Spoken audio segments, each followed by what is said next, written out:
Hello guys, welcome to Abhishek studies. तो guys आज Hindi start करते हैं। तो हिंदी का पहला मेरा लेसन होगा संज्ञा। तो संज्ञा किसे कहते हैं?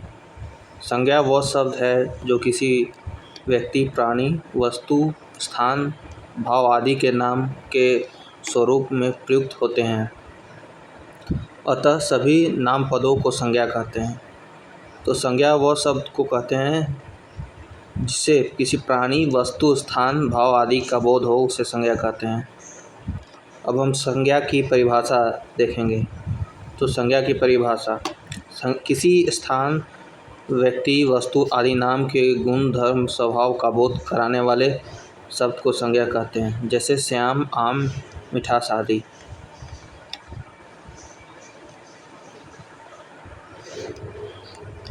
अब हम चलते हैं संज्ञा में कितनी भेद होते हैं वो देखते हैं। संज्ञा कितनी प्रकार का होता है। तो संज्ञा के कितने भेद होते हैं? तो संज्ञा के अगर मेन देखें तो 3 भेद होता है। व्यक्तिवाचक संज्ञा, जातिवाचक संज्ञा, द्रव्यवाचक संज्ञा, समूहवाचक संज्ञा एंड भाववाचक संज्ञा। अगर व्यक्तिवाचक संज्ञा देखें तो व्यक्तिवाचक संज्ञा को उस संज्ञा को बोलते हैं वह शब्द जो किसी एक व्यक्ति, स्थान, वस्तु आदि का बोध कराता है, उसे व्यक्तिवाचक संज्ञा कहते हैं। जैसे कि राम हो गया, श्याम, टेबल, कुर्सी, कार, दिल्ली, मुंबई आदि को व्यक्तिवाचक संज्ञा बोलेंगे।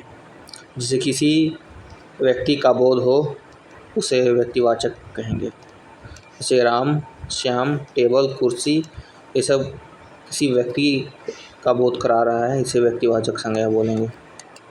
अब जातिवाचक संज्ञा, जो शब्द संज्ञा किसी जाति का बोध कराता है उसे जातिवाचक संज्ञा कहते हैं। जैसे कि एक कोई जाति हो गया, जैसे कि मनुष्य जाति, पशु जाति, ऐसे ही।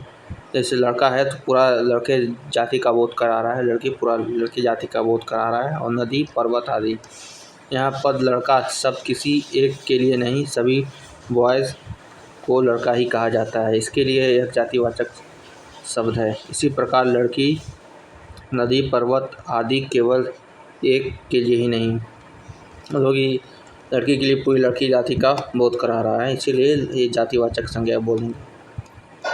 जातिवाचक में ही आ जाता है आपका द्रव्यवाचक संज्ञा और समूहवाचक संज्ञा। तो द्रव्यवाचक संज्ञा और इंग्लिश में मटेरियल नाउन कहते हैं। तो द्रव्यवाचक संज्ञा हो जाता है जिस संज्ञा शब्द से किसी धातु, द्रव्य, सामग्री, पदार्थ आदि का बोध हो, उसे द्रव्यवाचक संज्ञा कहते हैं। जैसे गेहूँ, चावल, घी, सोना, चांदी, तांबा, ऊन आदि। द्रव्यवाचक संज्ञा के उदाहरण। द्रव्यवाचक संज्ञा का उदाहरण है गेहूँ, भोजन की एक सामग्री, चावल भोजन की एक सामग्री, घी भोजन की एक सामग्री है, सोना आभूषण के लिए एक द्रव्य या पदार्थ, चांदी आभूषण के लिए एक पदार्थ, तांबा एक धातु, ऊन वस्त्र बनाने के लिए एक सामग्री। तो इसे द्रव्यवाचक संज्ञा कहते हैं। अब समूहवाचक संज्ञा या समुच्चयवाचक संज्ञा, कलेक्टिव नाउन। अब कलेक्टिव नाउन के बारे में यानी समूहवाचक संज्ञा के बारे में पढ़ते हैं। जिन संज्ञा शब्दों से किसी एक व्यक्ति या का बोध न होकर पूरे समूह समाज का बोध हो, उसे समूहवाचक समुच्चयवाचक संज्ञा कहते हैं। जैसे सेना, पुलिस, पुस्तकालय, दल, समिति, आयोग, परिवार आदि।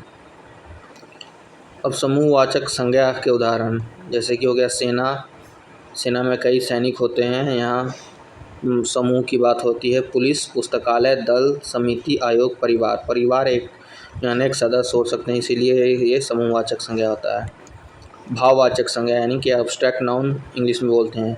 जिन संज्ञा शब्दों से पदार्थ की अवस्था, गुण, दोष, धर्म, दशा आदि का बोध हो, वह भाववाचक संज्ञा कहलाता है। जैसे बुढ़ापा, मिठास, क्रोध, हर्ष, यौवन, बालपन, मोटापा आदि। भाववाचक संज्ञा में जैसे कि बुढ़ापा हो गया, मिठास हो गया, क्रोध हो गया, हर्ष हो गया, यौवन, बालपन और मोटापा, ये भाववाचक संज्ञा में आता है।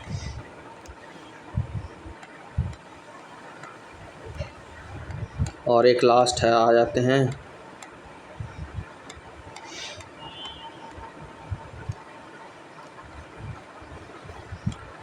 भाववाचक संज्ञा। हो गया।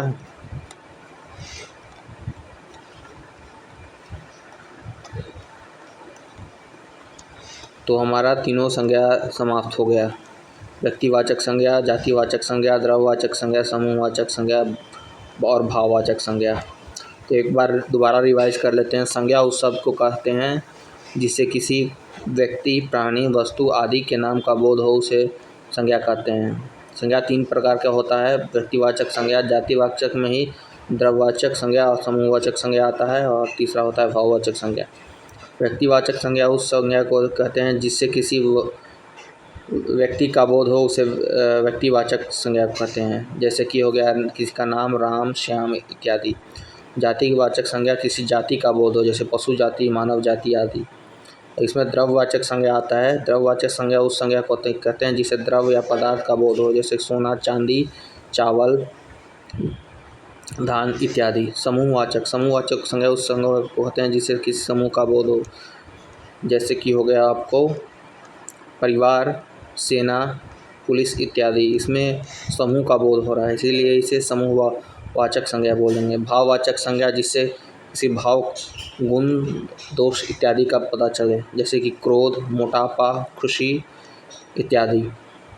तो अगले वीडियो में मिलते हैं, उसमें हम सर्वनाम पढ़ेंगे। तो आज के लिए बस इतना ही। Thank you.